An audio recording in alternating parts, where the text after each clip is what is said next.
Hello and welcome to Wrestling and Everything Coast to Coast with your host, Buddy Sattel Esquire, and the effervescent Evan Ginsberg, along with our guest for tonight from Card Subject to Change podcast, Christopher Zack. Welcome, Christopher, all the way from Davenport or somewhere near Davenport, Iowa, right? Correct.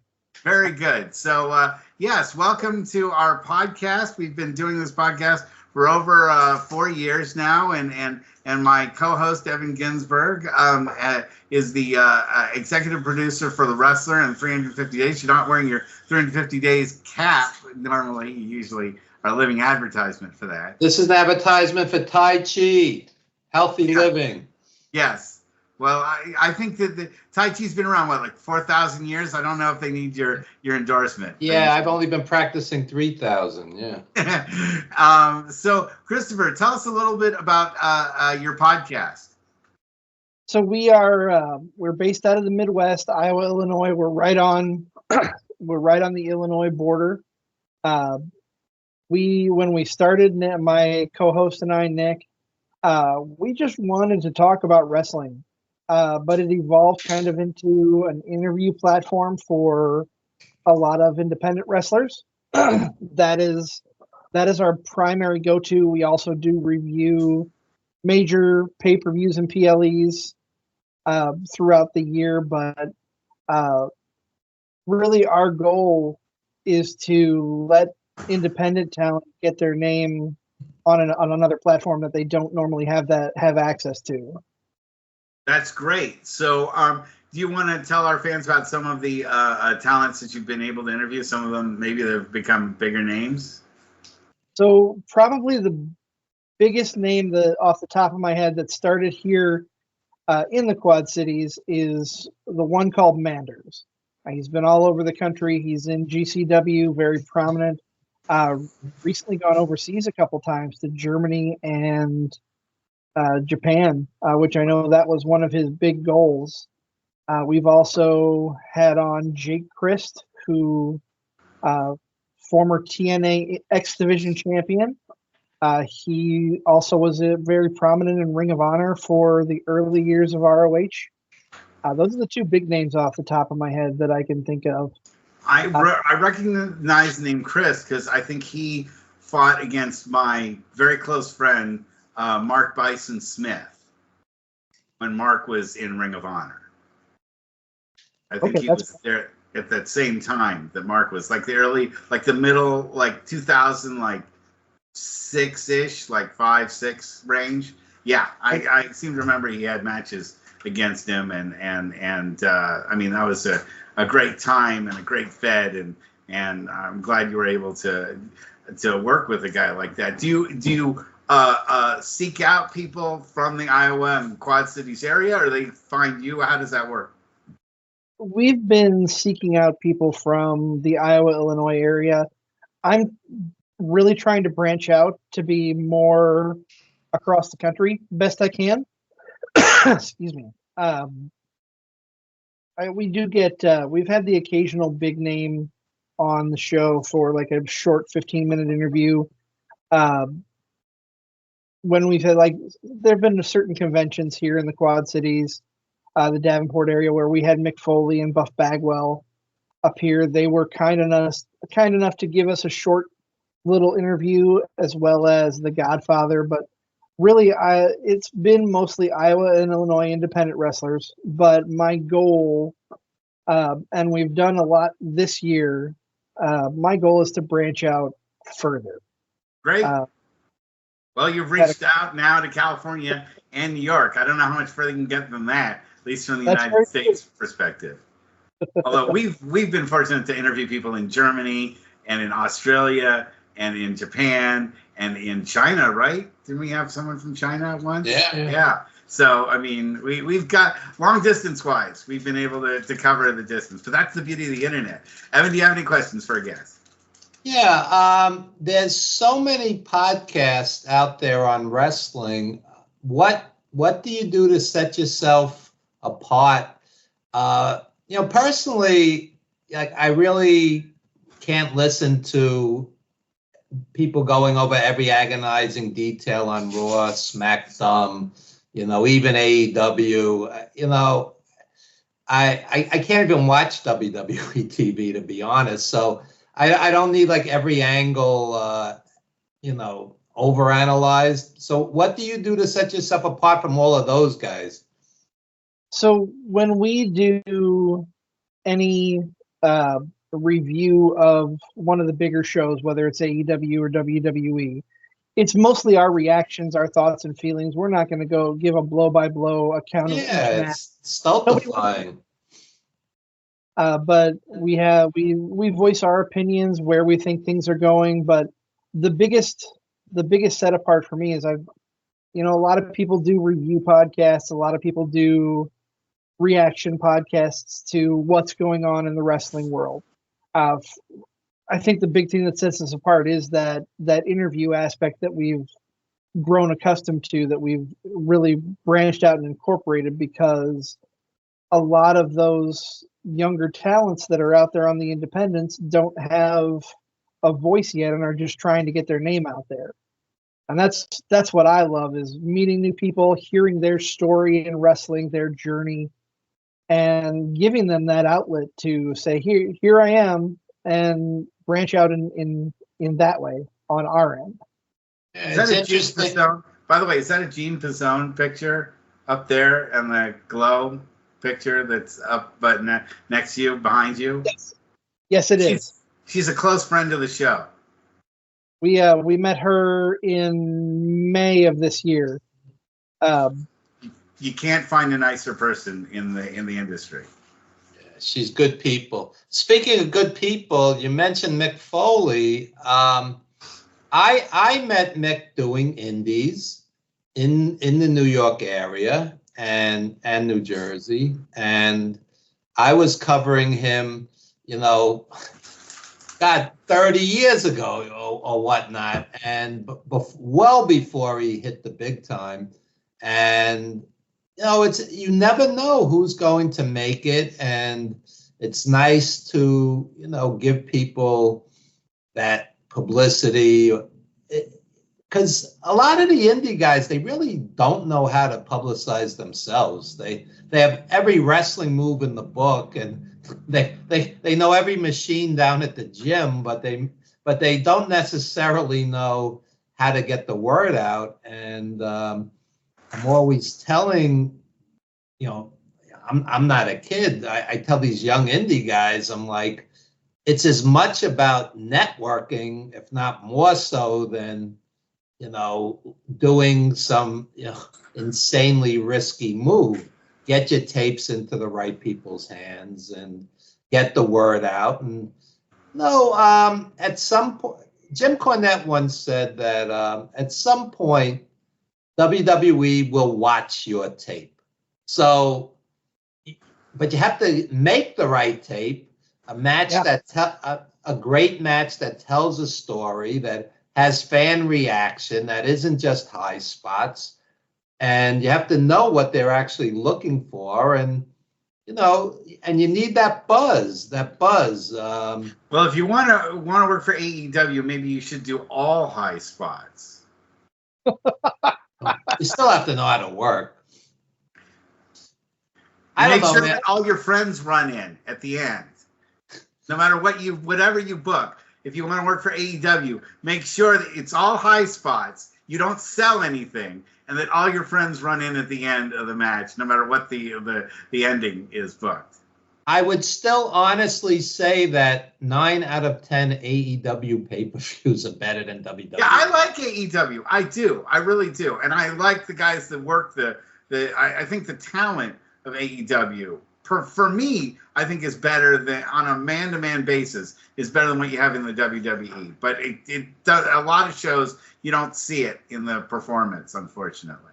I enjoyed Hell in a Cell, that last WWE pay-per-view, but everything after it I could have easily lived without. So, and I don't understand, from an old school perspective, and I'm 107 years old, from an old school perspective, a card is supposed to build. It's supposed to build to the main event. That's the climax of the show. And it was almost in reverse. You have Hell in a Cell on first, nothing touched it, including the main event. And why Hell in the Cell isn't the main event makes no sense to me either. And at the end, like Russell was just saying about the AEW's flaws, WWE, everybody and their mother runs out during a Roman Reigns match or whatnot. So it's the same difference. And Nick and I, when we talked about Bad Blood and Hell in a Cell, we completely agree that should have been the main event. But the only reason it wasn't is because The Rock came out at the very end. And it's a shame because I like The Rock. I'm not disparaging him by any means, but these guys who are trying to get themselves over and putting on such a great performance as that opening match, they should have closed the show. Well, it's a weird rhythm because, first of all, the second match is in the absolute death slot. It doesn't even matter how good it is. You're not going to touch. That was the best CM Punk match in years. So, so the second match is going to be horrible. And then, the third and fourth match were nothing special. I don't understand the Damian Priest hype whatsoever. The guy has yet. At least I haven't seen a truly great match. A week later, you can barely even remember who was in the third and fourth match. Exactly. If you put $1 million in front of me, I don't think I could give you the results of that pay-per-view a week later because it's instantly forgettable, a lot of it. And let me just say this about Priest. You have a guy, he's in tremendous shape. He has a great look. He has every move under the sun, but for whatever reason, I have yet to see a really great Damian Priest match, and they don't help his cause any by having 27 people run in at every single major match the guy's in. Everybody and his mother run into the ring, and it's a distraction. And the whole thing with Dom and Liv and who's he going to walk out with, who's his girlfriend. This is like sixth grade stuff too. But that Hell in a Cell match, that felt like a real blow-off to a blood feud. That was old school, and that was great. Well, it was. McIntyre needed 16 stitches in his eye. Yeah. In his head, yeah. And the main event, it was pretty much a generic tag team match. It heated up a little towards the end, but the match itself was nothing special. And so The Rock comes out and pops the crowd, and the Usos come out and it pops the crowd. But this bloodline thing is going on for like 32 years already, and it's it's like it kind of jumped the shark a year ago. It should have ended at WrestleMania, and I don't know. I can agree with that. I mean, I do like that they keep tweaking it a little bit. One of my favorite things about watching wrestling is watching the performers who can adjust to the times, who can transform their characters. They're kind of doing that with the Bloodline, but I'm not as enthralled as I was with the Roman Reigns Bloodline as I am with this new story that's going on. It's just not as captivating as it was with Roman. Plus, Reigns barely wrestles, and his great matches are few and far between, honestly. And I like Reigns. I like his whole shtick, but I think he wrestled 14 times in 2023, and a handful of those were excellent matches, and a lot of them forgettable. Yeah, pretty forgettable. A lot of them. I mean, to the point where I couldn't name them, and there's only 14 of them. So no, I mean, and Evan, one thing that we've talked about over the last couple of years is that you were in New York, and you saw Bruno Sammartino fight, 30 matches in a month or 30 matches in a year. He would 30 in a year, hundreds in a year. Bruno wrestled 4 or 5 times a week. And that was considered a light schedule compared to like an NWA champ or whatnot. He was out there 4 or 5 days a week the entire year. And he wrestled guys like Kowalski and George Steele and Waldo Von Erich hundreds and hundreds of times over the years because he was always out there, and he actually wanted to leave. His body was so beaten up. That's why they passed it on to Pedro and Superstar and Koloff and these guys. Yeah, well, again, it's we see a different world as wrestling has evolved and so forth. But I'm also curious, Christopher, how did you get started in wrestling? Where did your love of wrestling come from? So I can trace things back to WrestleMania 5 and the Mega Powers storyline, which is what really got me hooked.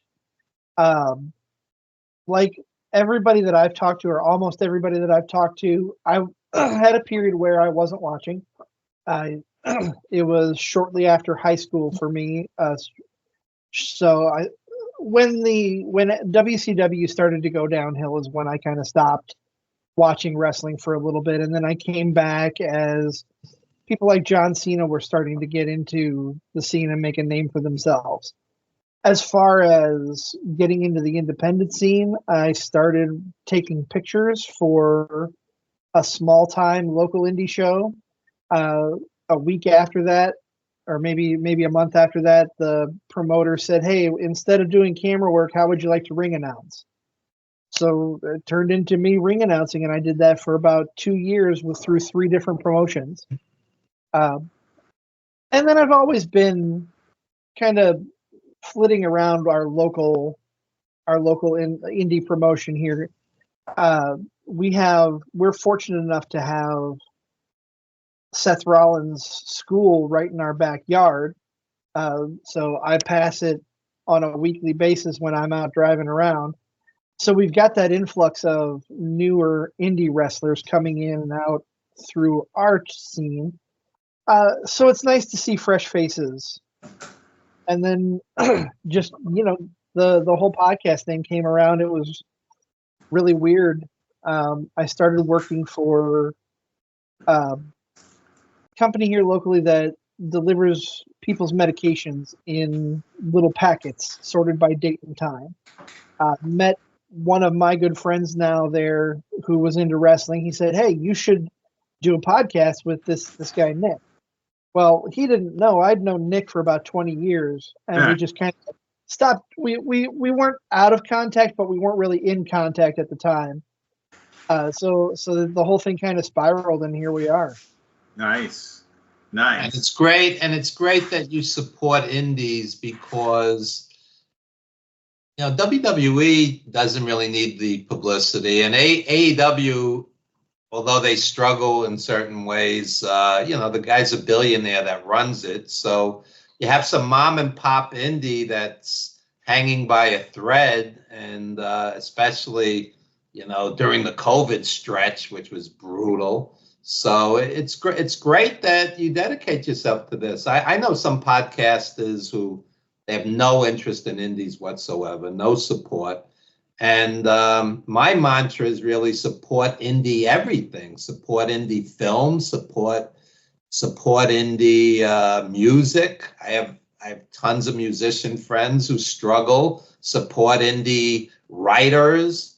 It's tough out there, and I know some world-class authors who have written classics who teach on the college level, because if you understand that business, you get 10% of a sale. If the book's $15, you're making $1.50, and you have to sell a zillion books to pay the bills. So support indie everything, and I think it's a great thing that you're doing, and I'm sure the wrestlers certainly appreciate it because not everybody's knocking down their door.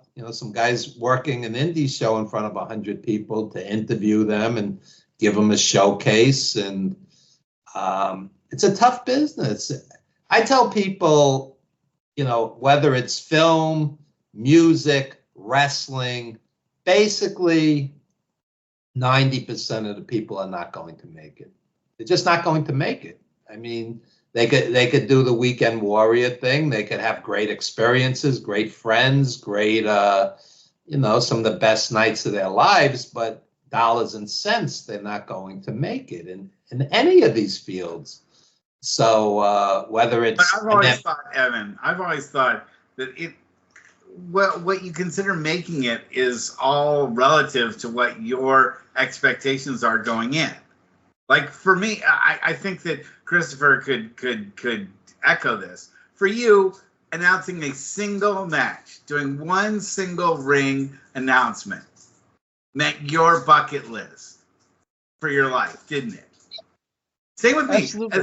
The moment I got to manage one wrestler in my life, that met everything of my expectations. Whether I didn't make $1 doing it or whatever hell I had to go through doing it was fine after that because I reached what I wanted to do already. Christopher, your thought? Yeah, I agree. And for me, I can track things back. There was one show in 2013 working for what is now SCW Pro, the promotion that is loosely tied to Seth Rollins' school. And the only word that I can describe it, I don't remember specific details of the show.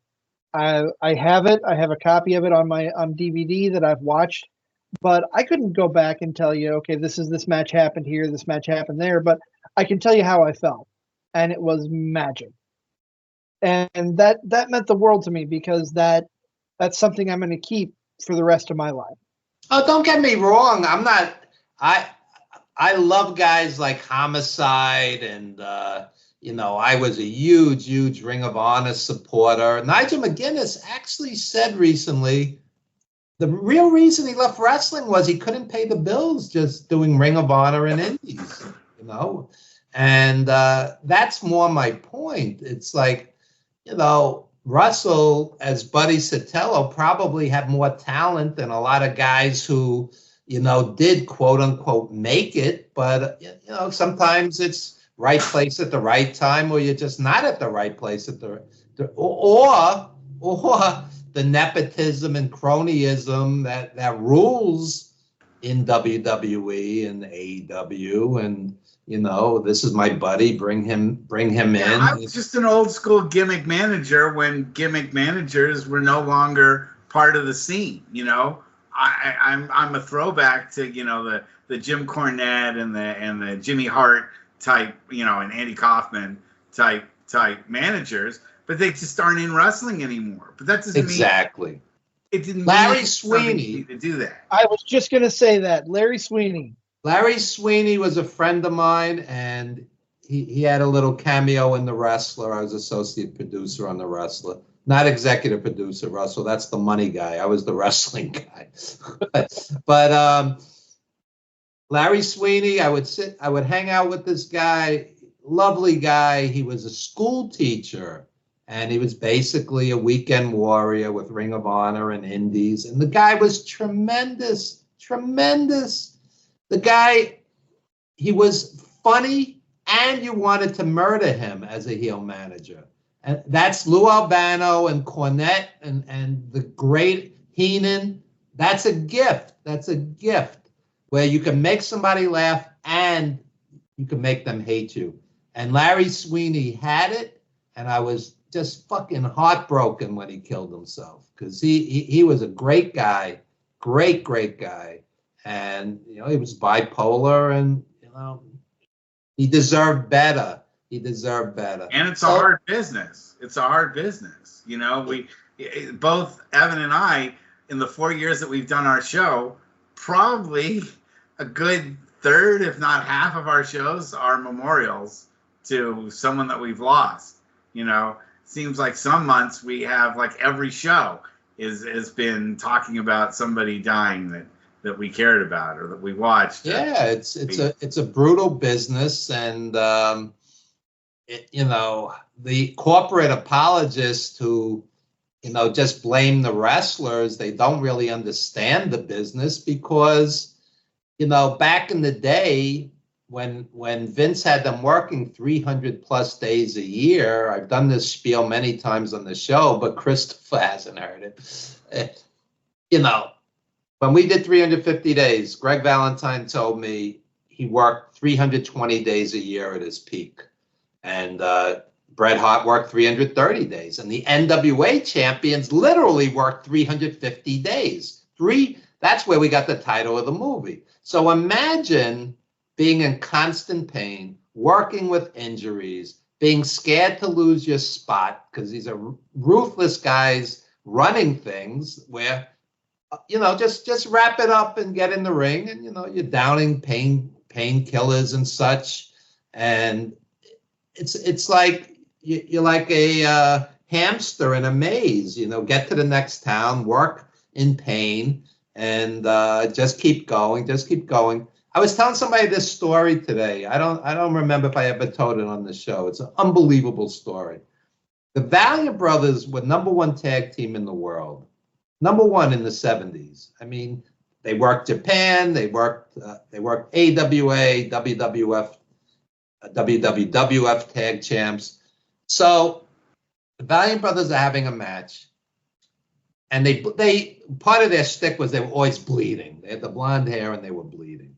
Okay, so Jimmy pulls out a blade and by accident nicks Johnny in the eyeball. I don't mean the eye, I mean the eyeball.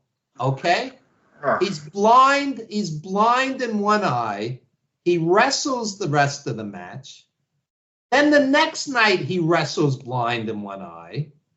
And then 2 or 3 days later, he goes back to Pittsburgh and he gets his eye fixed. And luckily he was okay.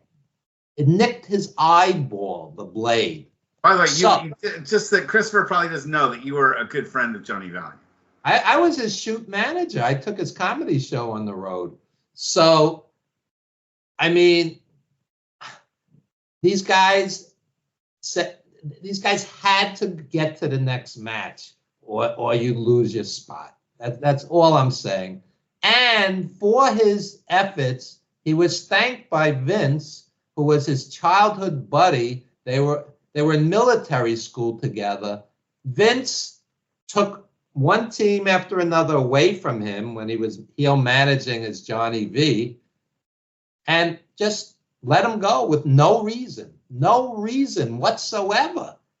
And he never understood, like, why did I become persona non grata?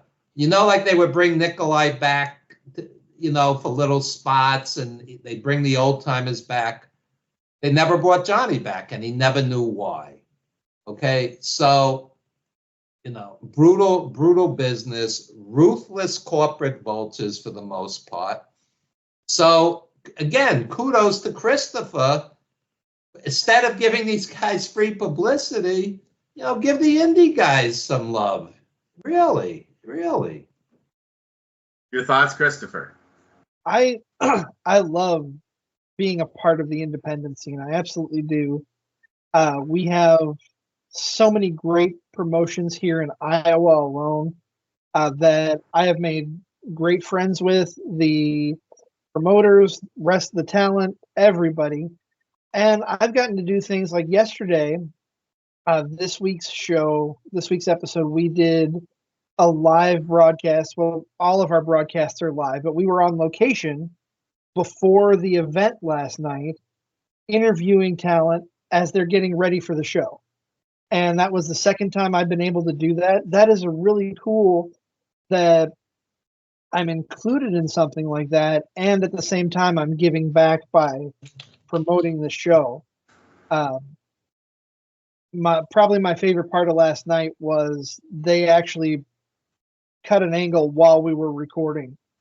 Had their champion come out and cut a promo on a guy we were interviewing in the middle of the interview, which that made me feel special because not only was I promoting their show by doing this live broadcast, but I was part of it. They made me a part of it and they didn't have to do that. That's what I love, and that's how it should be. When you are helping the independent scene and they're helping you back, I think that's how it should be. It should be a back and forth and a give and take. Not all promotions understand that, and I'm not going to badmouth any particular one. There is one that Nick and I are disillusioned with right now because they don't garner that same back and forth respect. They're very complacent, but I love being able to give back to the business that I love and support the people who maybe they're not going to make it to the AEW or WWE, but they're out there making a name for themselves, doing this week in and week out. And I feel a warm spot in my heart being able to give back to them. There's a documentary, Fake It So Real. It's one of the best wrestling films ever made. And it's about this ragtag little indie. And the wrestlers actually say, I've never made a dime doing this, but I love it. And it's like a surrogate family. And, it's a really well done movie. Roger Ebert gave it 3.5 stars, a wrestling documentary. So Fake It So Real, I recommend it, and it'll give you a real feel for, indie wrestling and that lifestyle, because you're sacrificing, you're working a shoot job all week.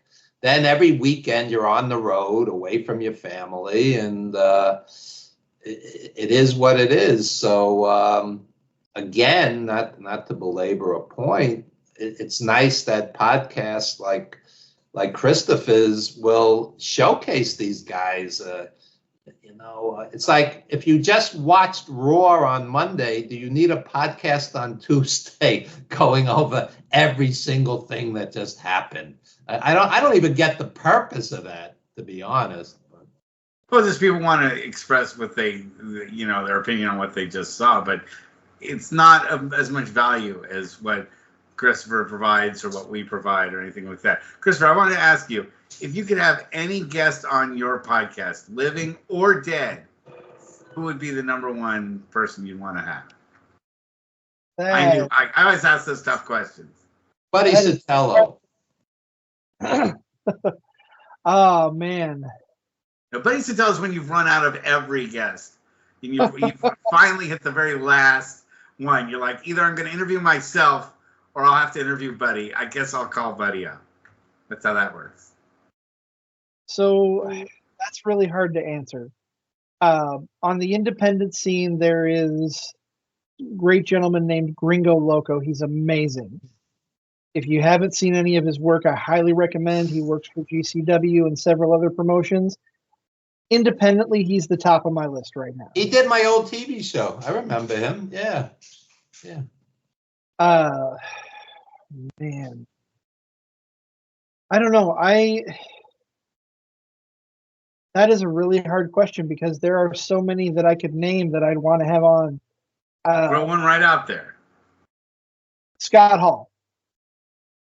Scott Hall would be a fantastic interview. I think he is one of a handful of wrestlers who should have been world champion that never was. He was AWA world champion. Okay, fair. But when you look was at... he? I don't remember that. AWA world champion and tag team champion with Kurt Hennig. But that's because I'm an AWA, Mark. They all San Francisco was AWA territory. So he was solo AWA champion. I must have stopped following at that point. Yeah, well, most people had, but I was. Oh, okay. I was still. I believe you. I just don't know. Kurt Hennig, he would be on near the top of the list. I'm glad you said his name. Owen Hart. Hearing all the stories about Owen and his ribs, I think he would be just amazing to sit down and hear his stories and hear. None of them are doing interviews anymore, unfortunately. Well, yes, I did say living or dead, but yeah, I'm just black humor. I'm sorry. I would love to interview Andy Kaufman. That would have been one I'd really love. I just had a little snippet of an interview I did with Sherry Martel on Dark Side of the Ring. And that was an unbelievable interview. It was about 3:30 in the morning on WBAI FM 99.5 New York City, where we had a wrestling segment. It wasn't even a wrestling show. It was an arts program. She was promoting a match, And I'll never forget, she said to me, I've been on the road 15 years. I didn't see my kid grow up. Exactly what she said. I'm not paraphrasing. So that's the sacrifice that people make. And she died young too. She died young too. Terrible. And she was beloved in the business. So tell me, like, what is, you said that you saw WrestleMania 5. That was like your first big match that you saw. Tell me the biggest match you've seen live. Ooh. Okay. So back when WCW was going strong, 1997, I was at the Great American Bash, which was held in Moline, Illinois, right across the Mississippi River. Nice. Macho Man Savage in that street fight was so much fun watching live. Now, I was up in the nosebleeds, but it was still such a great experience to be there and see these two excellent performers at their best. That has to be the top of my list for sure. That's great. That's really fantastic. Now, how about indie-wise? How about indie-wise? What would be the biggest star that you've seen indie-wise? Indie-wise. I've been to several ROH shows. I've seen Nigel McGuinness defending the ROH championship multiple times. I managed Nigel for a night. I actually got to manage him once. Oh, you see. With Seth Rollins' school being in our backyard, I've had a lot of interactions during his Tyler Black days, not only in Ring of Honor, but here locally. He's probably the biggest star that I would say that I've had any kind of serious interactions with. Sure, I can throw out names like Buff Bagwell and Mick Foley, but those were just snippets in their life. I worked a show with Buff Bagwell. When I have me as a guest, I'll tell you all about working the show with Buff, which is pretty colorful. Yeah, for sure. But that's for a different time.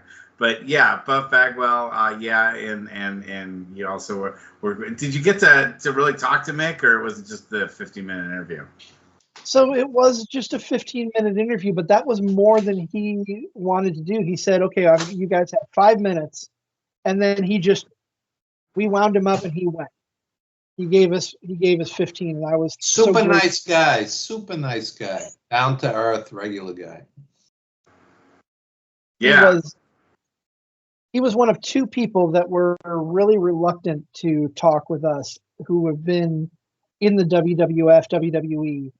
The other one was Coco Beware. We had Coco here for a car show in May. He's actually on my wall too. He was adamant about not doing the interview. The guy who ran the car show insisted that he had agreed to it, that his representative had agreed to it. So he came over. He was all squirrely and not wanting to be there. And then he just was another one that just went. As soon as he started talking, he gave us such a great interview and a lot of good stories in about 15 minutes. And we got him to sing Pile Driver for us. From the album, right? Yes. Cute. That is really cute. So now tell me, what you want to accomplish in the future with your podcast. What do you Nick want to try to accomplish? So honestly, I just want to expand. I don't care if this is a hobby. I'd love it to be a full-time job eventually if we can get there, but I know that's not necessarily a realistic goal. I just want to expand across the country, possibly across the globe, if possible, to give these young talents that are coming up in the business a chance to have their voice be heard. You know, Hollywood high concept is you could explain an idea in 10 words or less. In other words, Superman versus Batman turns heel or whatever. 10 words or less. If that's what your goal is, you should market your show as such. You know, the voice of indie wrestling or whatever. Make it so clear and that market, sometimes a niche market will draw enough people where it's successful and profitable. So you would have to really keep nailing that home that this show is to support indie wrestling, and I think it might be a good move. Yeah. Now, tell me about some of the other feds in your area that you really like to support, or you really are encourage fans to check out. So there's quite a few. Obviously, we've got SCW Pro, which is right here in the Quad Cities. They have had an influx of talent because of Seth Rollins' school. But outside of the Quad Cities, outside of our immediate area, Iowa has several that I've supported on a regular basis. Central Empire Wrestling, which they do a huge show every year. They have a fan fest and a big event that just feels like something special to be a part of. That's called Bridge City Slam. And I'll give a shout out to the promoter, Austin Bayless. He's a good friend of mine. Does a fantastic job putting the fan fest together, putting the show together, bringing in a bunch of legends, if you will. When does that fan fest usually happen? It varies. He's moved it around a couple times over the last couple of years. This year it was the beginning of September. Last year, I believe it was in July. Too bad I missed it. I would have helped him promote it, if I'd known, but obviously timing is everything. Logistically, though, he moves it around if he has to. I think he's trying to settle on a date to have it permanently, but it's hard to it's something that's hard to, I can imagine being really difficult to coordinate. The big promotion I was at yesterday, Absolute Pro Wrestling, can't say enough good things about them. You can find their shows on the Prentice Network on YouTube. They do a fantastic job. A lot of good talent there, and I absolutely love the two gentlemen who run it. They are some of the best people in the business that I've met. That's great too. Yeah, no, and of course, you can always let them know that we're up for interviewing them if they're ever interested in, having us help promote them. I know they won't sell a lot of tickets actually, but it will generate interest across the country for them. So we're always interested in helping indies as well, because I agree exactly with everything Evan said, that WWE doesn't need any help marketing its product. It's everybody else that does, and the ones that are brave enough to reach out, deserve the reward of getting promoted. Whereas the ones Evan we've talked many times about the times that Evan has wanted to get guys on his shows earlier in New York, and we've tried to get people on our show, and there's people that just won't even lift a finger. They just, you're there, you're trying to help them with their product, and they're like, I've got better things to do. Evan, you've got stories. Well, I booked a half dozen or so casting calls when we made The Wrestler. There were wrestlers that no-showed a chance to act in The Wrestler because they had $25 indie wrestling bookings. I couldn't make this up. Aronofsky was like, Evan, where is this guy? He had a wrestling match. Can you? I couldn't make this up. So sometimes people are a little self-defeating. They make the wrong choices. Yeah, there's choice A and there's choice B. You can be in a legendary film that people will talk about for all time, or you can be in a totally forgettable indie match. We're not saying blow off every indie obligation you have, and if you've obligated to be in a show, you do need to be in a show. But you've had people not show up to shows for your show because they just couldn't, they missed the subway train, or that they slept in. I was doing weekly radio and weekly TV for decades, and there were plenty of no shows, and I overslept is probably not a great excuse to miss a chance to publicize yourself.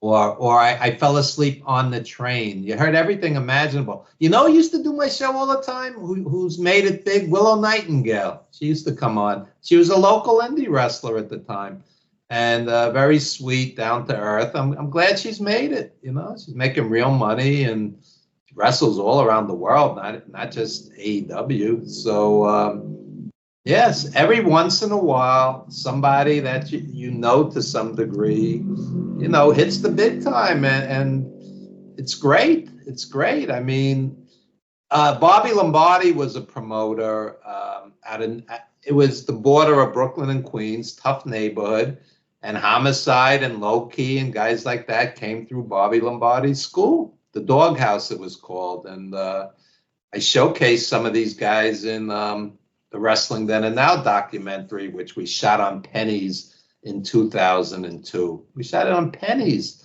and some of these guys, you know, made it, and you know, many didn't. But you know, enjoy the ride. Enjoy the ride.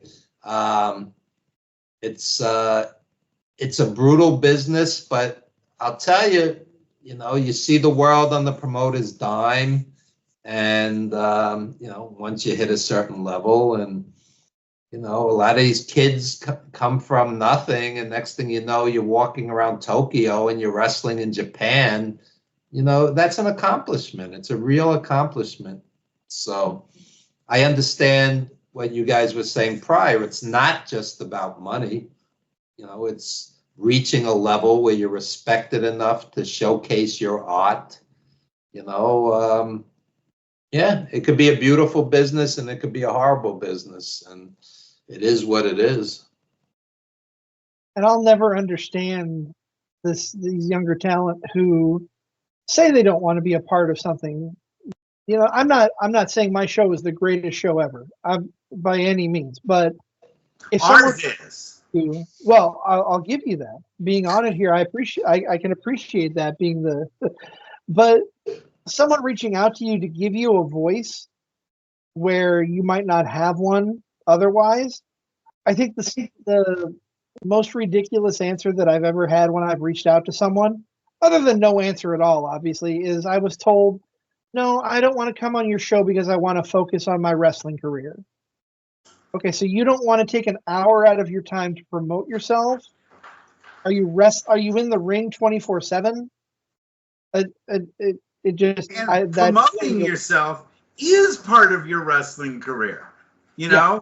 I mean, that's the whole thing. You want to wrestle in an empty gym for your entire life, then that's going to be fine, but that you can't make a career out of that. If nobody comes to see you, you're not much of a professional wrestler. You're really wrestling by yourself, you know, or wrestling with your pal in an empty gym. Let me talk about that for a second. I was at a show. We had Johnny Valiant and Nikolai Volkov booked, and there was a grand total of one paid customer. One. Okay? So he felt like a money mark because everybody else was comped. So when we got into the town, you know, Johnny and Nikolai obviously are old school. This was a little town in Jersey. I don't even remember the name of it. But they both kept saying, how come there's no signs for this anywhere? How come, you know, it's up to the promoter to promote. It's up to the wrestlers to promote. And if you have 24 wrestlers on a show or whatnot, you would think somebody would draw somebody. And I see wrestlers all the time on social media. They're going, by the way, I'm wrestling tonight. Like they think this is promotion. This is the extent of their promotion. Okay. And that's a quote. By the way, BTW, because typing, by the way, would take too much time. BTW, I'm wrestling tonight. So, you know, I've seen promoters, indie promoters, lose their house, their wife, their girlfriend, and end up in welfare hotels. They just pissed away their life savings. And I've seen it multiple times. So I don't think they grasp the fact that promoting your promotion, your match, yourself, that's a job in and of itself. And you know, you could take the podcast that you're on and you could post that everywhere and get publicity. You know, like they don't grasp that. It is, you're not going to change people. Sometimes they just have tunnel vision. I want to work on my next high spot. Let people know you exist. And it's so easy now with social media being there to promote not only yourself, but the shows you're on. It's so easy to put out, hey, guess what? Saturday I'm wrestling here. Come out and see me. Support me, support other wrestlers. Hey, next week I'm going to be over in this town.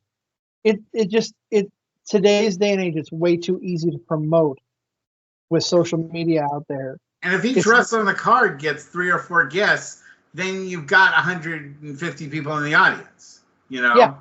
It just takes everybody to take the responsibility of saying, I'm going to draw at least like 5, 5 people to come see me. 5 of my friends. Well, it's actually the opposite, because what happens is they'll bring 5 people and they'll go, this is my wife, my kid, and they expect to be comped. But still, that's better than being in an audience of like 11 people total, which I've performed in front of, where the number of wrestlers outnumbered the people in the audience. I mean, I'd rather at least have a paper crowd that got comped, and it's 100 people. I'd still at least rather perform in front of 100 free people than 11 people, where you can literally hear what people are saying in the front row because it's so quiet, and they can hear everything that's being called in the ring. That's just the worst. Here's an interesting statistic. They say the average person knows 33 people, 33, friends or whatnot, co-workers, neighbors, whatever the case may be. So if you have 24 wrestlers that know 33 people on average, how is that nobody in the building? They're obviously not trying their best. Yeah, no, it's always a huge conundrum, and will always be one of the paradoxes. Well, it's not a conundrum, because the effort's not just, they're not putting in the effort. Why the effort isn't there is the conundrum part, not. That's the conundrum. Why do you want to perform in front of a house full of appreciative empty chairs? Because everyone's thinking, just like you say, about their high spot and what their finisher is going to be and how they're going to, dance around the ring with their arm up in the air. They don't think about the fact that, if you don't draw a crowd, none of that matters. So, and the promotion's going to go under, and you're not going to have a ring to perform in. Exactly. Anyway, guys, we're right up at the end of the hour. I really appreciate all the time you guys have given to us, and it's great to meet you, Christopher, and I'd love to be a guest on your podcast. Why don't you plug your podcast, and Evan, actually, let's have Evan plug himself first, and then Christopher, you can plug the podcast. I want to plug my new T-shirt, which cost me about $8 or $9 on Temu. Here, check this out. Oops, the chroma key. Oh, it's Mil Mascaras. Yeah. I like that. Anyway. He like 18 years old, though, in that picture with that kind of physique? I mean, my God, what is he, 18 when he looked like that? That's for all the fanboys who hate Mil Mascaras. I actually love Mil Mascaras. I love Mil. I saw Mil wrestle Billy Graham at the Garden. That's how old I am. I never saw him live. But yeah, check out Wrestling Then and Now documentary. Check out 350 Days. Wrestling Then and Now stars Killer Kowalski, Don Arnold, Nikolai Volkov, Homicide, many others. Check out Evan Ginsberg's Old School Wrestling Memories on Facebook. And Chris, it was nice meeting you, and it's really great what you're doing to support indie wrestling, because it's a service. It's a real service. It's something special. So tell everybody how they could hear your show. So we are live every Sunday at 6. Well, most Sundays at 6:30 on Facebook and YouTube. You can find us on Facebook. Just look up Card Subject to Change Podcast. Most socials, it is at CSTC Podcast. Other than Facebook, you can find us on YouTube at CSTC Podcast, X, Instagram. We do have a TikTok, but I don't use it very often. I probably should. You can only cover so much media. You sound like you're spread all over the place, so it's not so easy. No, it's not. Mostly I focus on Facebook and Instagram, and that's the best place to find us. Other than our entire library is currently on YouTube.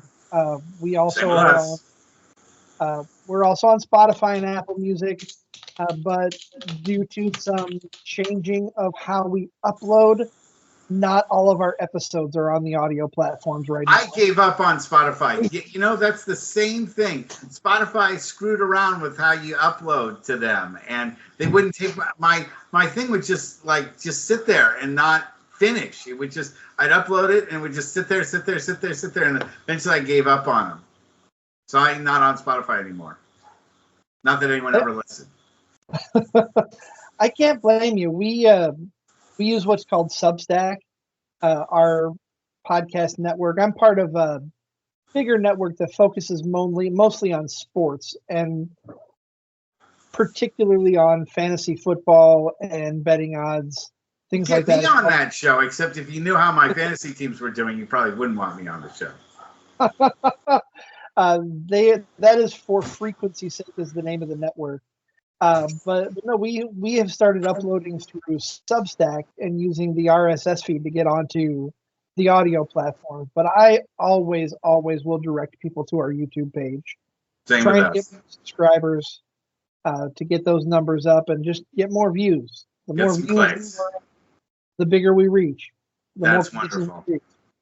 Anyway, Chris, it is really great to have you on the show. We'll have you on again in the future. And as I said, when you've completely run out of guests, you have nowhere else to turn, there's always buddies to tell of. Absolutely. Hey, Ross, stick around a few minutes. I got to ask you something. Very good. All right. Good night, everyone. And we'll see y'all next week.